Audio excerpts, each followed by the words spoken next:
논문의 네 번째 순서인데, 앞에 세 번째 순서에서 효변을 얘기하면서 주로 정약용의 효변론에 대해서 얘기를 했습니다.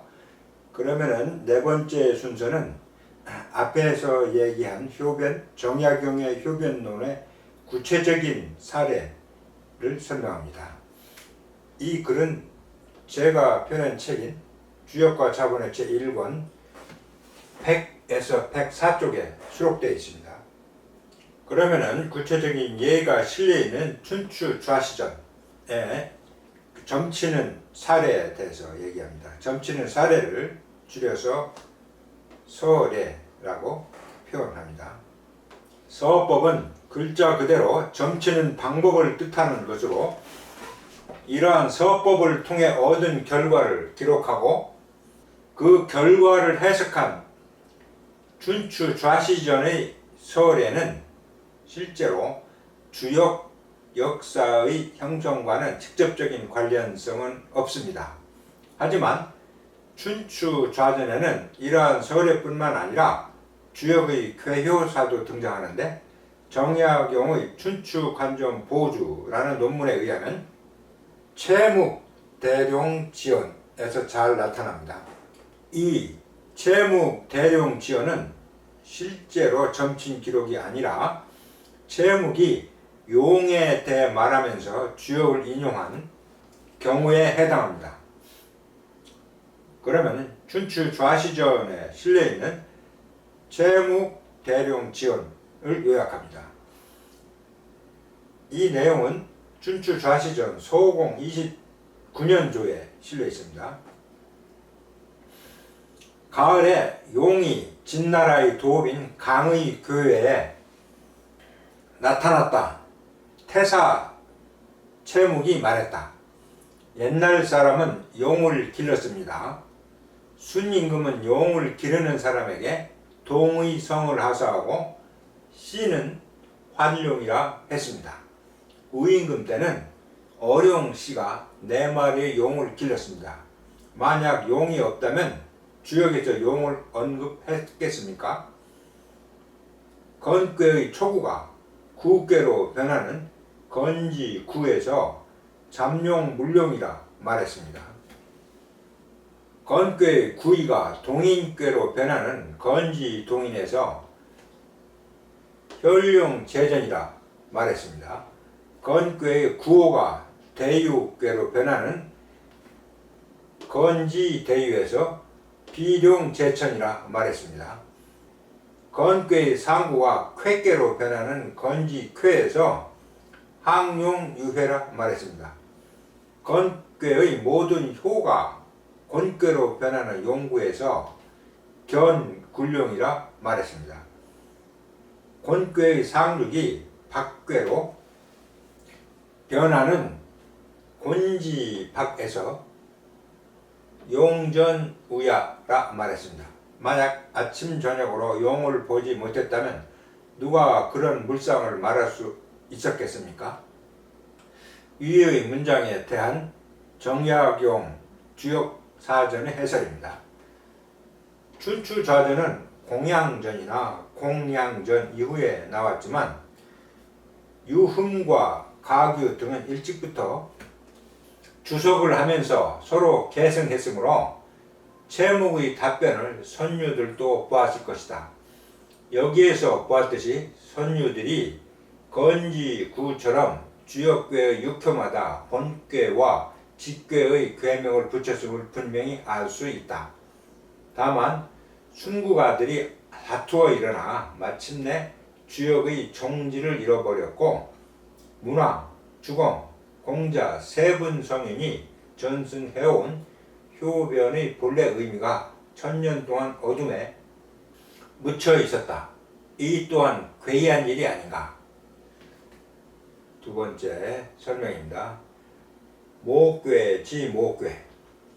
이를 통해 보면 춘추 시대에는 현재 통용되는 효제가 쓰지 않았고 모괴, 지모괴라는 형식의 효제가 쓰였음을 알 수 있다.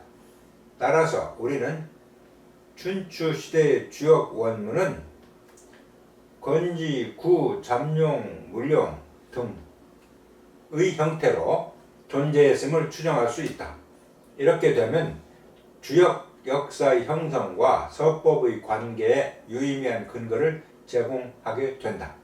즉 건지 구와 잠룡 물룡, 건지 동인과 혈룡 제전 리견 대인이 서로 관계를 맺게 된다. 다시 말하면 목괴지 목괴의 형태가 춘추 시대 서래의 경우에서는 점친 결과를 기록한 것이 되지만 서래의 경우가 아닌 경우의 목괴지 목괴는 주역의 역사 형성과 관련을 맺게 되는 것이다. 앞의 문장에 목괴지 목괴 뒤에 주가 붙어 있는데 이 주에 대한 설명입니다. 추위가 목괴는 목괴로부터 변한다. 목괴 자 목괴의 형식을 취하는 반면에 효변은 목괴가 목괴로 변한다. 목괴지 목괴의 형식을 취한다. 목괴지 목괴에서 앞의 목괴를 본괴, 뒤의 목괴를 직괴 또는 변괴라고 부릅니다. 세 번째 설명입니다. 효사 형성 이전의 목괴지 목괴. 이렇게 본다면 주역의 효사가 형성되기 전에 먼저 목괴지 목괴가 형성되었을 것으로 추측할 수 있다. 즉 주역의 효사가 형성되기 전에는 예를 들어 건괴의 경우 건지구, 건지동인, 건지리, 건지소축, 건지대유, 건지쾌, 건지곤만 존재했을 것이다. 반면에 현재 통용되는 효사인 잠룡, 물룡 이하는 존재하지 않았을 것이다. 따라서 목괴지 목괴 형태는 효사를 형성하는 가장 근원적인 원인이 되었을 것으로 판단되고 이러한 목괴지 목괴 형태에 기반하여 효사가 만들어졌을 것으로 추정된다. 네 번째, 통용본 주역의 건괴의 육효는 이렇게 쓰여 있습니다. 초구에 잠룡, 물룡, 이어서 92, 93, 94, 95, 상구, 항룡, 유해로 끝나죠.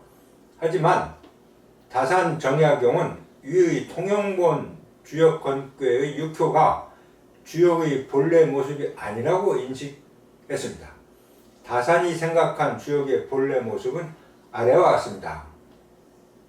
건지, 구, 잠룡, 물룡.